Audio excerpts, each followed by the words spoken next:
Hey guys, welcome back here to the Fishing Teacher, and appreciate you guys swinging by the channel today. I want to talk about why I don't want you to feel bad, or you shouldn't feel bad if you struggle to catch big fish.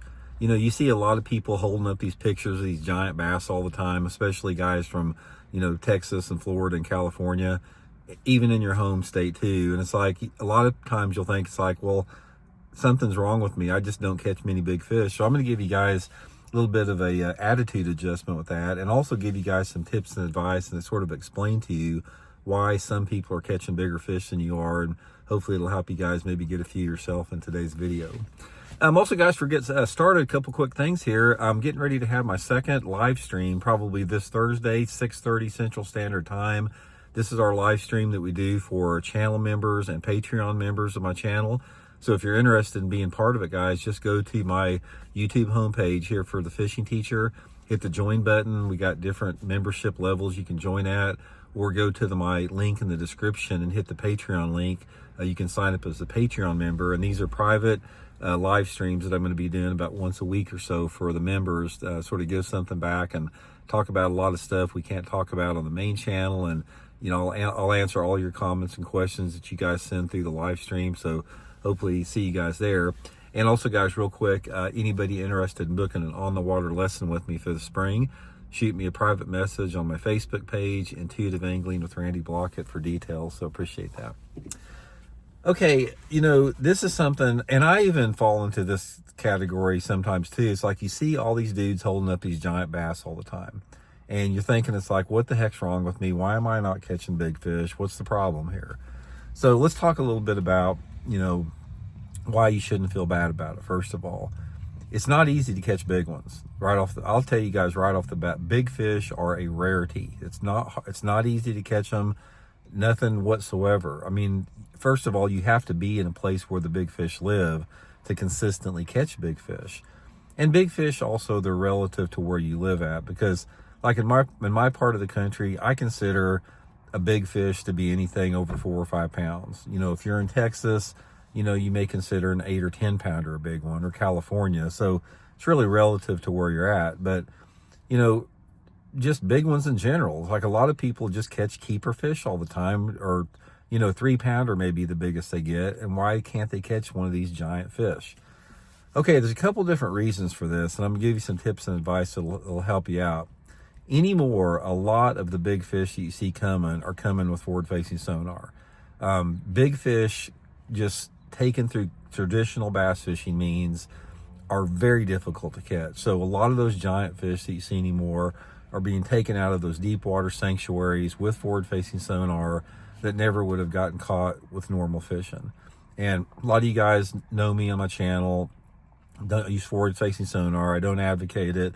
I don't encourage people to use it. I don't like it. I don't think it's a legitimate way to catch fish. So I want to talk about some things you can do if you just want to try to catch some big fish through conventional bass fishing techniques, regular bass fishing.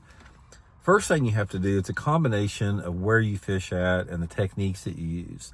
And a lot of people think that in order to catch big ones, you have to fish these big baits all the time. And there is an element to truth about that. But one of the things that I want to stress here is, don't spend your time fishing these giant lures that you see people fishing all the time, like the big giant swim baits and the big giant glide baits.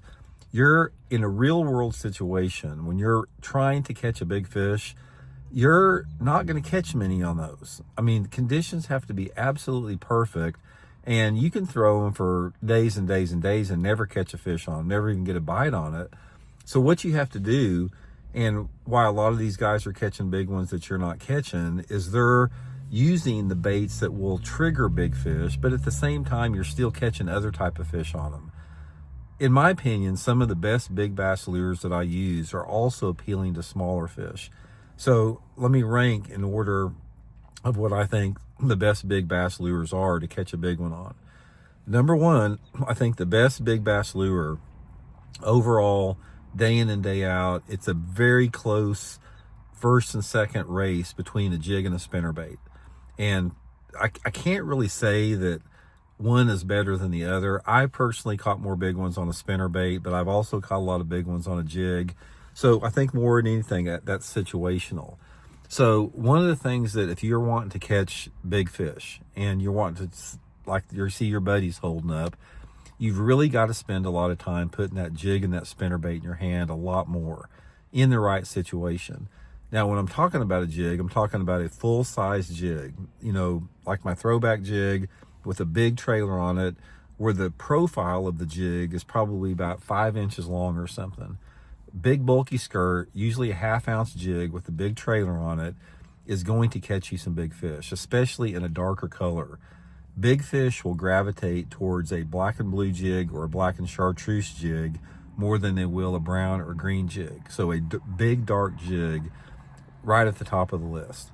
That is followed by a big spinnerbait, like a 3/4 ounce, a half-ounce to 3/4 ounce spinnerbait with at least number 6 blades on it, willow leaf or Colorado, something that's a large profile spinnerbait with a big trailer on it. Now, those baits are going to catch big fish and they're going to catch numbers. If you put on like a 10-inch glide bait, you're not going to catch any numbers on it. In fact, you may not catch any big fish at all on it. You may have some big fish look at the thing, but unless you're in a perfect scenario, in a perfect lake situation, you're not going to catch many on it. So really, really, guys, try to focus on fishing a jig and a spinnerbait a lot more. Now, there's some other baits that will consistently catch big ones too that you probably should try to incorporate in your arsenal too. The next one would be an Alabama rig. I don't like fishing an Alabama rig, but guys, you can catch big fish on them. An Alabama rig is a great big fish lure, especially if you put larger swim baits on it. So if you're wanting to catch big ones, try to put a Alabama rig together that's got like 4 and 5 inch swim baits on it. That's going to get you a big bite under the right situations. Some honorable mentions with that also catch big ones is you can occasionally catch big ones on a chatterbait.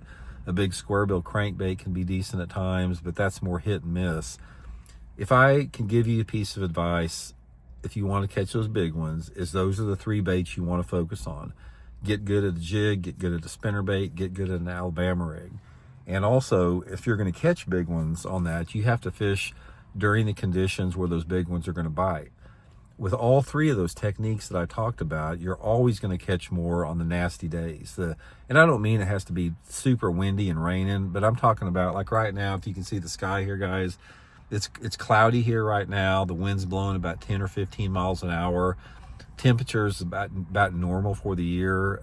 We got a front coming through. I just talked to my buddy that said it's raining hard about an hour west of us. That today would be a perfect situation to catch a big one. Low light conditions, wind, that type of thing in correlation with the baits that I'm talking about. That's a very big factor, is the weather, because big bass are going to be tougher to catch on days that are bright sunlight conditions with not much wind. These are the type of days you want, like we have right here. Another thing with that is where you fish it. And if you're going to consistently catch big fish, one of the most important aspects is where you fish at. And again, I'm not talking about roaming the lake in the middle with a forward-facing sonar. I'm talking about real bass structures. You have got to find structure on your lake that has some type of a diversity of cover. That could be anything, depending upon where you're at. If you're down south, it could be grass beds. If you're in my part of the country, it could be, boat docks and lay down trees, whatever your lake has in it. But you have to have that area that has a diversity of cover, that has a proximity to deeper water. Those are the 2 most important ingredients to a big fish. Big fish are rarely going to be on shallow areas that do not have much proximity to deeper water. So try to find your areas that are set up like that. And if you spend your time on areas that I just explained, diversity of cover, access to deep water, going out and fishing on a nasty, low light, windy, cloudy type day with a jig, spinnerbait, and Alabama rig, guys, I can promise you that you're going to start catching more big ones.